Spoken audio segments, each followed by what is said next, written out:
우리가 이미 그 구원의 서정을 배웠죠. 구원의 서정이 뭐였어요? 그 소명, 중생, 회심, 신앙, 칭의, 수양, 성화, 견인, 영화. 그런데 이제 우리가 소명에 대해서는 지난주에 배웠죠. 그래서 구역 공과를 했죠. 그래서 이제 여러분 가장 빨리 배우는 방법이 뭔지 아세요? 가르치는 거예요. 가르치는 거. 왜 전도할 때 보면 막 유창하게 성경 말씀 막 나가는 사람 있죠. 구역 예배를 빠지지 않고 인도한 구역장들이 그래요. 그러니까 자꾸 가르치다 보니까 입에 이게 달려 있는 거예요. 근데 전도할 때 왜 입이 안 벌어지느냐? 내가 누구를 가르친 적이 없거든. 그래서 주일학교 교사나 구역장들이 아주 입에 달려 있는 거예요. 자, 그런데 이제 우리가 그래서 이제 오늘은 칭의를 볼 차례인데요. 그러니까 이제 우리가 이미 소명을 배웠었잖아요. 소명을 소명을 배웠었는데, 그러니까 소명, 중생, 회심, 신앙, 칭의. 이제 오늘 칭의를 배울 거예요. 칭의. 이게 이제 칭의가 오늘의 주제인데요. 칭의가 오늘의 주제인데, 그러니까 어떻게 보면 구원의 서정은 순서대로 진행될 수도 있고, 아니면 어떤 사람은 단번에 같이 올 수도 있어요. 부르심을 받는데 그날로 막 회개 터지는 사람도 있어요. 그러니까 소명, 중생, 회심, 신앙, 칭의, 수양, 성화, 견인, 영화를 꼭 단계별로 본다기보다는 이것이 복합적으로 올 수 있다는 여지가 있는 거예요. 그러니까 딱 교과서적으로 열 필요는 없다. 근데 이제 중요한 게 뭐냐면 칭의라는 건 뭐예요? 의롭다고 칭해 주는 거잖아요. 영어는 justification이라고 하는데 의롭다고 칭해 주는 거예요. 근데 이제 이 칭에 대해서 오늘 이 칭에 대해서 우리가 올해 구역 공과는요. 웨스트민스터 신앙고백서 소교리 문답. 그러니까 웨스트민스터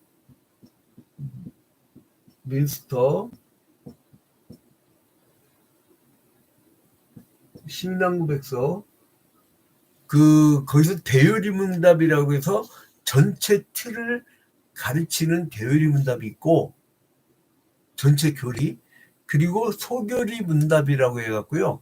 아이들에게 교육용으로 만든 게 있어요. 그거를 카테키즘이라고 그래요. 여러분 기억나십니까? 이걸 가지고 우리가 계속 몇 년간을 수요일마다 강의를 했었잖아요. 이제 소교리 문답이에요. 소교리 문답. 그 웨스트민스터 소교리 문답의 칭의는 몇 문에 있느냐? 이게 아마 32문. 그죠? 32문. 32문과 33문에 나와요. 32문과 33문. 그러면 이 웨스트민스터 신앙고백이라는 게 뭐냐? 이거는요, 1643년부터 1643년부터 48년까지. 그러니까 약 한 몇 년이에요? 49년이구나. 5년, 6년, 한 6년 정도.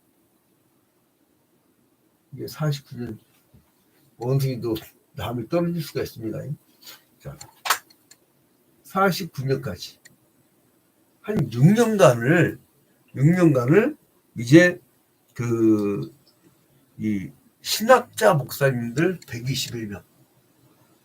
신학자 목사님들 121명하고 그리고 장로 30명.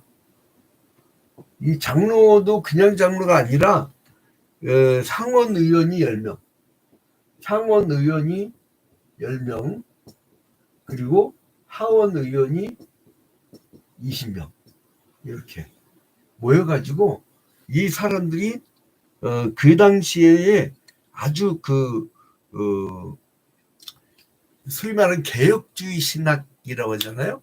그걸 장로교라고 하는데 개혁주의 신학의 그 정통 개혁주의 신학의 틀을 가지고 이제 연구를 하는 거예요.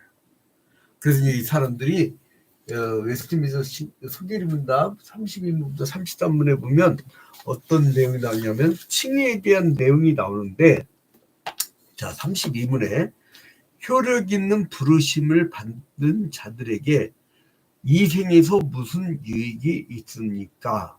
그러니까 효력 있는 부르심을 받은 사람들은 이 생에서 의롭다 하심. 그러니까 부르심을 받는 사람들은 이미 의롭다 하심 받잖아. 의롭다 하심. 아우 내가 아무리 봐도 의롭지 않은데. 의롭지 않죠. 실제상 죄인이잖아요. 누가 의로워요? 근데 뭐예요? 의롭다 칭해주신 거예요. 의롭다 칭해주신 거예요. 그래서 의롭다 하심과 양자로 삼으심과 거룩하게 하심을 얻고 또 이 생에서 이것과 더불어 받는 여러 가지 유익과 또는 거기서 나오는 여러 가지 유익을 받게 되는 것입니다. 그래서 고린도전서 1장 30절에 보면 그런 내용이 나와요. 고린도전서 1장 30절에 보면, 그러니까 이거는 32문에 관한 내용입니다. 고린도 1장 30절은 어떤 말씀이 나오는가 하니, 너희는 하나님께로부터 나서 그리스도 예수 안에 있고 예수는 하나님께로 나와서 우리에게 지혜와 의로움과 구속함이 되셨으니, 하나님께서 그 아들을 보내가지고 우리를 이렇게 만드신 거예요. 자, 그 다음에 33문을 보도록 하겠습니다. 33문. 웨스트민스터 신앙고백서 소교리 문답 33문에 보니까 의롭다 하심이 무엇입니까? 그러니까 의롭다 하심은 하나님이 거저주신 은혜의 힘으로써, 그러니까 거저준 게 특징이에요. 거저주신 거. 그가 우리의 모든 죄를 용서하시고 자기 앞에서 우리를 옳게 여겨 받아주시는 것인데, 다만 그리스도의 의를 우리에게 돌려주시고 우리는 오직 믿음으로 그 의를 받게 되는 것입니다. 그러니까 이 이야기는 뭐냐면, 그 로마서는 누가 썼죠? 바울 사도가 썼잖아요. 그 바울 사도가 뭐라고 가르치냐면, 너희들은 에덴 동산에서, 이거는 최초 인간이죠. 응? 아담이 하나님의 말씀에 불순종했잖아요. 먹지 말라는 것을 먹었잖아요. 불순종함으로 말미암아 정령 죽으리라고 했는데 죽음이 들어왔어. 정령 죽으려고 불순종해서 죽음이 들어왔어요. 뭐 때문에? 죄 때문에. 이거를 뭐라고 하냐면 원죄라고 해요. 이때로부터 시작돼 가지고 인간들은 하는 짓이 뭐냐면 그 원죄로 쭉 오는 거예요. 그럼 여러분, 죄에 대해서는 하나님 어떻게 하신다고요? 정령 죽으리라. 심판이 있단 말이에요. 죄는 반드시 심판이 있어요. 심판이 있는데 이 심판을 우리가 받아야 돼. 이 아담은 인간의 대표야. 그래서 인간이 태어날 때 원죄를 갖고 태어나요. 신분상. 그러니까 우리는 영원히 죄의 나라, 사탄의 나라의 사람으로 태어나는 거예요. 그렇게. 응? 그래서 이제 이 원죄의 나라로 계속 태어났는데, 그래 낳고 뭐 누구 나요? 죄를 낳는 거예요. 그래서 하나님이 구약 시대 때는 이 원죄를 다스릴 수 있는 뭘 주셨냐면 율법을 주셨어요. 선물로. 율법. 그런데 지켰어요? 안 지켰어요? 하나님과 우리 사이에 언약을 맺었는데 언약을 안 지켰어. 그래서 바울 사도가 뭐냐면 그 율법을 지켜서 의롭다함을 받을 수가 없다는 거예요. 해봤거든. 구약 시대 때 하나님 율법을 지킨 인간이 하나도 없어. 의인은 없는 게 하나도 없다 했죠.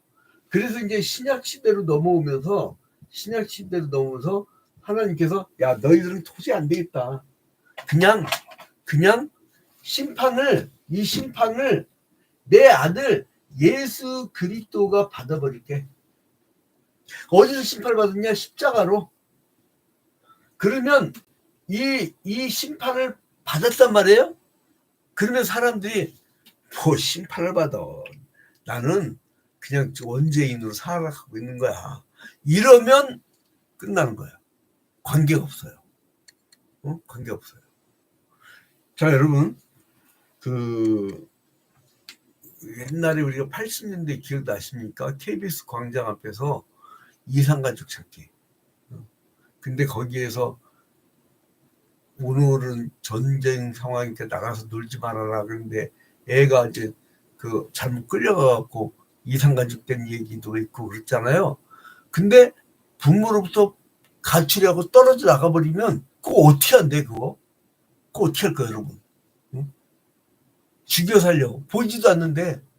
그러니까 예수 그리스도가 심판을 대신 받았다는 것을 인정 안 하는 사람은 원죄를 그대로 갖고 살아요. 그래서 이 사람들은 인생 역사가 마지막 때에 심판을 안 받았기 때문에 이 사람들은 마지막 날에 심판을 받아요. 그런데 우리는 원죄에 대해서 심판을 받게 됐다는 걸 믿잖아요. 그래서 우리는 이 원죄인에 대해서는 우리는 이것을 거쳤기 때문에 예수께서 대신 죽어졌기 때문에 우리는 천국을 가요. 믿지 않는 자들은 심판에서 지옥 형벌을 받게 되고 나중에 심판을 받아야 되니까 그거예요. 그런데 여기서 이제 그래서 원래 모든 사람들은 하나님 나라에 들어갈 수가 없어요. 그러면 어떻게 들어야 되느냐? 이걸 속량해야 될 거 아니에요. 속량.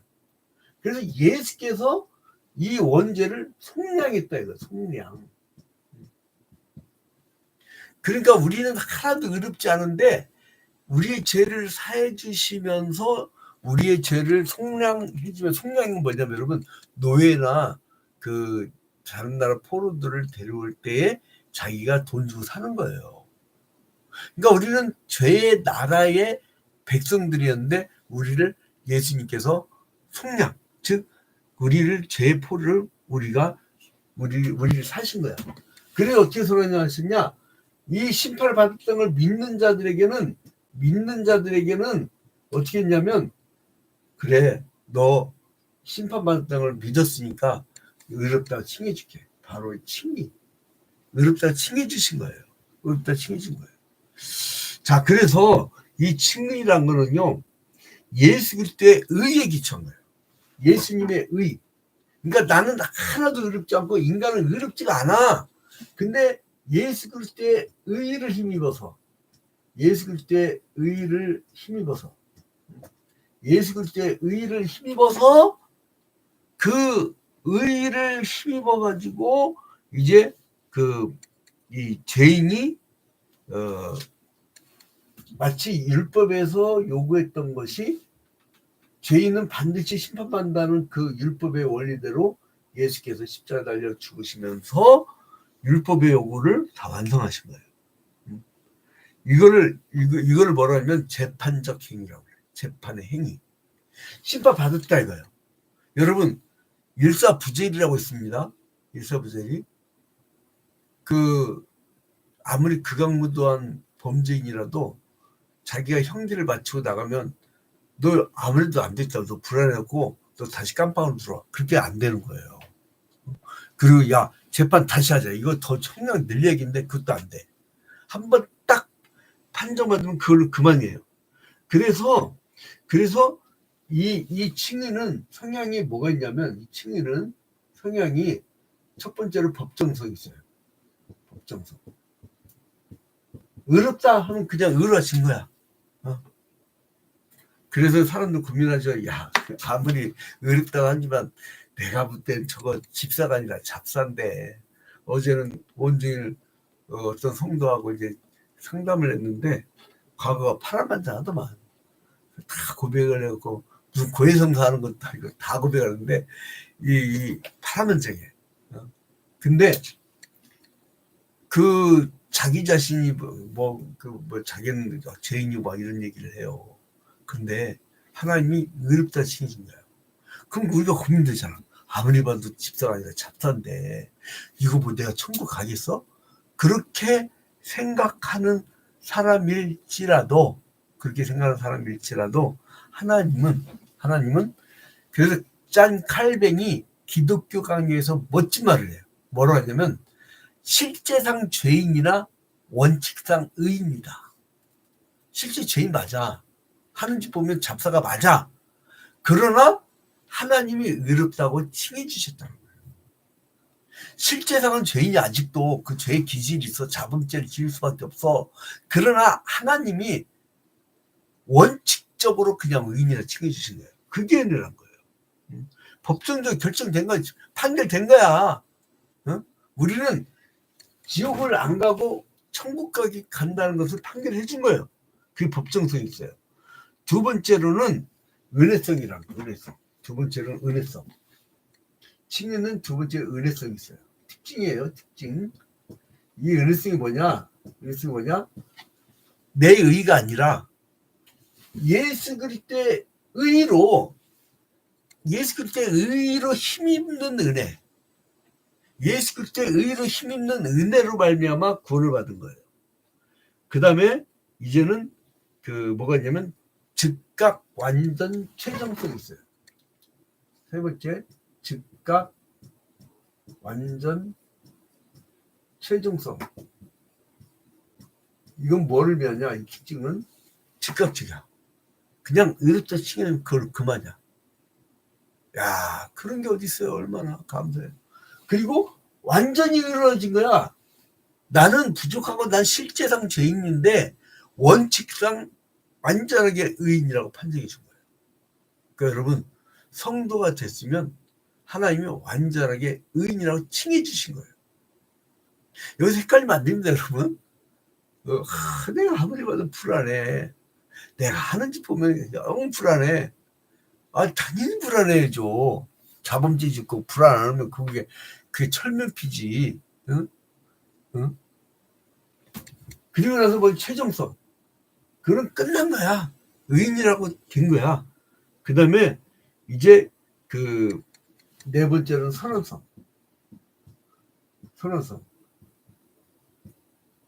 예수 그리스도께서 우리를 의인이라고 칭해주면 그만인 거예요. 그게 바로 칭의의 성질들이에요. 이렇게 특징들이죠. 성질들. 법정성, 은혜성, 즉각 완전 최종성, 선언성. 이게 매우 중요한 것입니다. 자, 이제 그러면 여러분들은 뭐를 보시냐면 24과 칭의와 그 이익에 보면 본문 이해가 있어요. 본문 이해. 여러분 이렇게 글귀가 있죠. 홀리원북에 들어가면 구입할 수가 있고 처음 들은 분들 그리고 여기 24과에 보면은 이렇게 넘기면 여기 보면 말씀 속으로 1, 2, 3 1, 2, 3번 질문이 있어요. 이렇게 질문 이거를 스크린샷 빨리 하세요. 자, 스크린샷 했죠? 자, 그러면 이제 1번을 보도록 하겠습니다. 1번. 자, 죄를 범하고 죄 가운데 있는 사람은 어떻게 됩니까? 이제 죄 가운데 있는 사람이라는 의미는 뭐냐면 이 원죄를 갖고 계속 태어난 사람은 어떻게 되느냐. 예수 그리스도를 알지 못하고 있는 사람은 어떻게 되느냐 그 얘기예요. 자, 여기 본문은 뭐예요? 로마서 3장 23절. 자, 로마서 3장 23절 한번 보도록 하겠습니다. 로마서 3장 23절. 자, 함께 읽겠습니다. 자, 시작. 모든 사람이 죄를 범하였음에 하나님의 영광에 이르지 못하더니. 뭐예요? 원죄를 갖고 계속 태어난 상태. 예수를 못 만나면 어떻게 되냐면 하나님 영광에 이르지 못한대. 하나님 영광에 이르지 못한다는 건 뭘 의미해요? 천국 못 간다는 얘기예요. 간단해요. 그러니까 우리가 죄인으로 태어나서 이제 법정적으로는 이 죄인으로 계속 살아가는 거예요. 그러니까 심판을 받아야 돼요. 그리고 우리는 어떤 존재들이냐면 불순종하는 말만 죽음이 들어올 때 우리는 전적 타락한 거예요. 그냥 막 일부 착하고 일부 어떻고 그게 아니에요. 어? 순자가 성악설을 얘기하고 맹자가 선설을 주장하는데 우리는 원죄설이에요. 원죄설. 기독교는. 어? 이거 국민윤리 시험 문제도 나온 거예요. 어? 성악설, 그 순자, 그 다음에 성선설, 맹자. 기독교는 원죄설. 이거 수능 시험 문제도 나왔어요. 그러니까 이게 뭐냐면 전적 타락. 우리가 대충 조금 뭐 이런 부분이 있는 게 아니에요. 완전 타락한 거예요. 그리고 자기가 스스로 구원을 못해. 그래서 전적 무능이라고. 전적 무능. 완전히 자기가 자기를 구원을 못해. 그래서 전적 타락과 전적 무능이라고 해요. 자, 그러면 2번. 예수 그리스도는 우리를 위해 무엇을 하셨습니까? 로마서 3장 25절. 예수께서는 우리를 위해서 무엇을 했는지 읽어봅시다. 자, 시작. 이 예수를 하나님이 그의 피로써 믿음으로 말미암는 화목제물로 세우셨으니 이는 하나님께서 길이 참으시는 중에 전에 지은 죄를 간과하심으로 자기의 의로우심을 나타내려 하심이니, 이 말씀이에요. 이거 뭐냐면 예수 그리스도께서 그 죄인된 우리를 위해서 뭘 하셨느냐? 바로 피로 말미암은 화목제물. 자, 봐봐요. 그러니까 제목은 피로 말미암은 화목제물이 답이에요. 자, 그럼 봐봐요. 25절에 이 예수를 하나님이 그의 피로써 믿음으로 말미암는 화목제물로. 그러니까 피로써 화목제물로. 피로써 화목제물로. 이게 예수님께서 드렸죠. 구약시대 때는요, 하나님과 우리 사이에 그 막힌담을 이 죄로 말미암아 하나님과 우리 사이가 끊어졌잖아요. 에덴 동산에 쫓겨났잖아요. 어? 동쪽으로 쫓겨났잖아요. 그래서 하나님께서 다시는 접근 못하게 천사들에게 화염검을 줘서 화염검을 들고 못 들게 막아버린 거예요. 끊어진 거예요. 죄는요, 하나님과 우리 사이를 끊어버립니다. 그래서 우리가 거룩하게 경건하게 살 이유가 뭐냐? 하나님과 관계가 끊어지지 않게 하기 위해서. 그래서 하나님과의 관계가 끊어지지 않게 위해서. 그래서 우리가 구원받은 후부터는요, 하나님의 그 관계가 계속 유지되도록 노력하라는 거예요. 그 베드로전서 1장에 나오잖아요. 자, 그래서 이제 화목제물이 됐다는 건 뭐냐면 피를 흘려서 대신 죄를 전가하는 거. 자, 여러분, 이때 가만히 봐봐요. 아담에게 뭐라고 했어요? 너는 선악을 알게 나무 씨를 따먹지 말라. 따먹는 나는 정령 죽으리라. 창세기 2장 17절. 그죠? 근데 따먹었어. 근데 어떻게 됐어요? 죽었어요? 살았어요? 살았죠. 어떻게 살았어요? 네? 하나님이 가죽옷을 입혔어. 가죽은 뭐가 죽은 거예요? 짐승. 그러니까 사람이 살 수 있는 방법은 뭐냐면 대신 짐승을 죽여가지고 살 수가 있었어요. 그리고 구약 시대 때는 이 원죄 때문에 제사장이 인간 제사장이에요. 인간 제사장이 계속 반복적으로 그 반복된 제사를 드렸어요. 계속 반복적으로 또 드리고.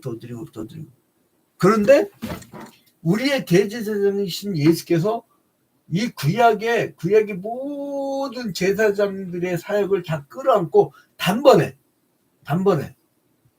즉각 완전 최종성 단번에 이제 이 제사를 완성하셔서 반복되지 않아요.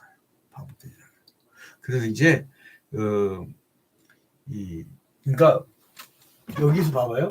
하나님이 심판을 당하는 공의가 세워졌죠. 아니, 하나님이 죄인에게 심판을 안 내면 그 하나님이십니까? 그러니까 심판을 내렸어야 돼. 그러니까 그게 십자가에서 하나님의 공의가 실현이 됐어요. 공의롭게 심판하셨어. 그러나 그 공의로운 심판이 이루어진과 동시에 그를 믿고 그의 피를 기념하는 자들, 피와 살을 기념하는 자들, 그들에게는 은혜를 베푼 거예요. 의롭다고 칭해주는 은혜. 그 의롭다 하신 이의 은혜를 베푸신 거예요. 자, 그 다음에 3번. 죄인은 어떻게 하나님께 의롭다 하심을 받습니까? 어떻게 받는지 봅시다. 24절. 로마서 3장 24절. 함께 읽겠습니다. 그리스도 예수 안에 있는 성령으로 말미암아 하나님의 은혜로 값없이 의롭다 하심을 얻은 자 되었니라. 하나님께 어떻게 의롭다 하심을 받았죠? 네? 예수님을 믿어 그리스도의 의가 전가되어서 이제 의롭다 하심을 얻은 거예요. 그러니까 뭐예요? 이 그리스도의 의, 이게 우리한테 전가된 거야. 그래서 율절 어린 양으로 순결하게 죽었는데 그 십자가 달려 죽으실 때에 그 의가 우리한테 전가된 거예요. 그래서 그리스도 예수 안에 있는 성령으로 말미암아, 성령으로 말미암아 하나님의 은혜로 값없이 의롭다 하심을 얻은 자 되었느냐. 왜 값없이 주셨을까요? 네. 비싼 돈 요구할 수 있잖아요. 야, 내가 너희를 위해서 이렇게 심판 대신당했는데 너 혹시 얼마 돼? 얼마 전에는 어떤 부자, 수백억 부자의 친누나가 재산 2조란 말 듣고, 와, 2조면 도대체 얼마야? 근데 이제 그 2조 돼. 너 그래야 구원해. 그러면 어떻게 할 거예요? 나 같은 경우는 그 개척 때부터 지금까지 뭐 모든 걸 다 바쳐가지고 그 완전히 그 본인이 스스로가 무산자가 됐는데, 그럼 나 같은 사람 뭐 어떻게 할 거야? 나 같은 사람. 낼 돈 없어요. 낼 돈 없어요. 그저께는 그 고전을 가르치러 나가야 되는데 그 교통카드에 1,450원 있어갖고 우리 아들한테 여보 저 교통카드 카드 있으면 빌려줄게. 그리고 나서 밥 차려달라고 했다 혼나고 또 교통카드 빌려달라고 했다 혼나고 나는 드릴 게 아무것도 없어요. 그럼 어떻게 해야 될까요? 내 공로로 될 수가 없어요. 누구의 공로냐? 오직 예수 그리스도. 그 이유는 뭐냐? 인간이 자기의 노력으로 성화되고 자기의 노력으로 의롭게 되잖아요. 자기가 잘나서 그런 줄 알아. 그렇게 되면 어떻게 되느냐? 자기가 잘나서 그 원죄를 그대로 갖고 있어요. 그럼 심판에 놓이게 되는 거죠. 그러니까 이 예수 그리스도가 값없이 줬다는 것을 깨닫게 되면 이 생명을 정말 돈 한 푼 없이 살게 됐으니까 얼마나 감사해요. 하다못해 보석 석방이 되려면 수억 원을 내야 돼요. 수억 원을. 이놈의 나라는요. 여러분 법적으로 뭘 하려고 하면 다 돈이야. 변호사 수임하면 돈이죠. 또 성공보도 돈 줘야죠. 다 돈이야 돈. 돈 없으면 아예 뭐 승살 생각도 하지 말아야 돼. 응? 응? 저기 뭐지? 친땡땡 그 교주 이땡땡 거기서 만든 천땡 일보에서 그 우리 CL들 그 고소한다고 난리가 나서 거기다 뭐 기사에 뭐 그냥 CL들가 어쩌고 저쩌고 막 그냥 아예 대문짝만을 탑 기사를 썼더만 그냥 난 또 한두 번 겪는 거야 아니라 그냥 막 부하 기자가 뭐 홀드갑자기 그냥 가만히 있어봐 뭐가 오는지 봅시다 그냥 그렇게 했는데 그 지금 한국계를 뒤흔든 아주 유명한 기자님. 난 신땡땡이라고 있어요. 그 신 중에는 신발 중에는 나이키도 있고 아디다스도 있으니까 그 알아서 하시고. 이제 아무튼간에 이렇게 이제 자기가 의로웠던 줄 안단 말이에요. 자기 잘난 맛에 그게 아니야. 그래서 내가 값없이 내가 아무것도 지불하는데 나를 의롭다 칭해 주신 것이 그저 감사해서. 그래서 여러분 이 개혁지 신학의 특징이 뭐냐면 우리에게 은혜로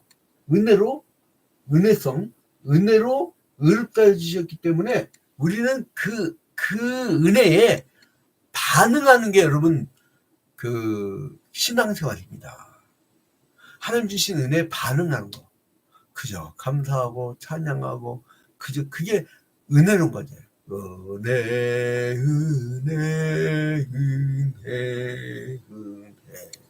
오로지 은혜. 그게 은혜 넘치는 거죠. 자 여러분 여러분의 구역이 은혜가 넘치고 여러분 스스로가 은혜가 넘치고 하나님 보시기에 은혜가 넘치면요 하나님이 다 이쁘게 여러분의 인생을 만들어 주세요. 그러면 내가 값없이 나의 공로가 아닌, 내가 노력이 아닌, 그래서 500년 전에 마틴 루터가 원래 사제였잖아요. 가톨릭의 사제였었는데, 중세 로마 가톨릭에. 이 사람이 거기서 막 칠성례도 행하고 가정 고행을 다 하고, 이 사람이 괴로운 거야. 아무리 해도 제 문제 해결되지 않네. 그래서 이 사람이, 야, 이거 뭐야.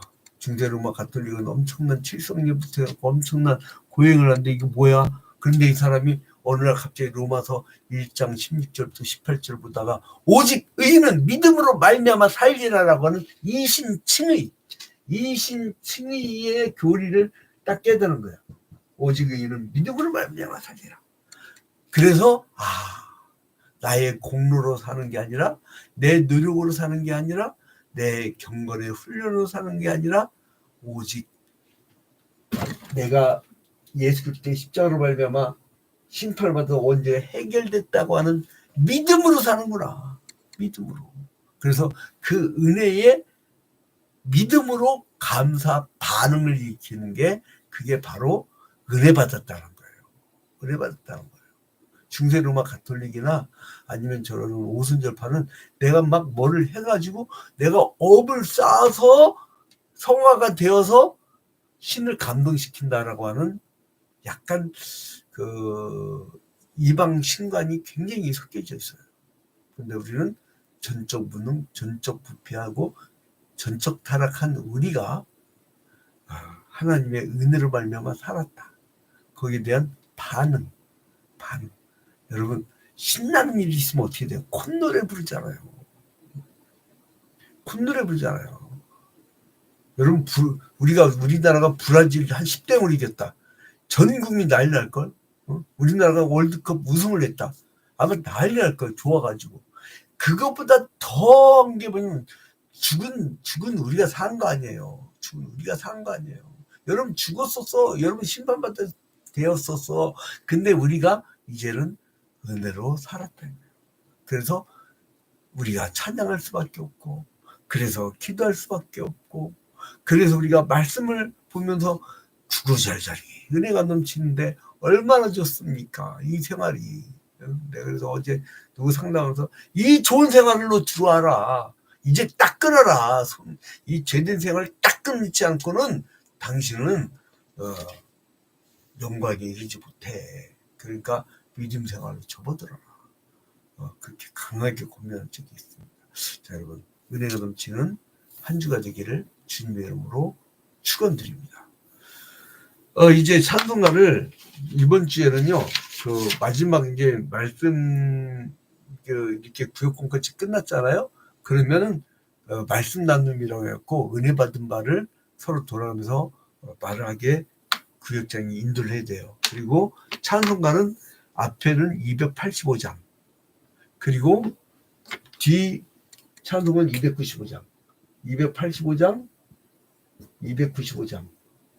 295장 부를 때는 헌금을 준비하는데, 그게 1,000원짜리든 5,000원짜리든 10,000원짜리든 하여간 적은 액수라도 신권을 잘 준비해가지고 구역 예배 헌금 봉투 있잖아요. 거기다 이렇게 넣게끔 훈련을 시키세요. 아주 귀하게 구별된 헌금. 어디였지? 지갑 어디였지? 꼬깃꼬깃 해갖고 펴고 이렇게 하는 게 아니고 마음의 준비. 여러분, 하나님은 과부의 두릅둔처럼 조그만 헌금이라도 귀하게 여기십니다. 그리고 마지막으로는 주기도문하고 마치고 이제 다가가면서 생활 나눔을 또 하시면 됩니다. 자, 이제 우리 주기도문으로 마치도록 하겠습니다.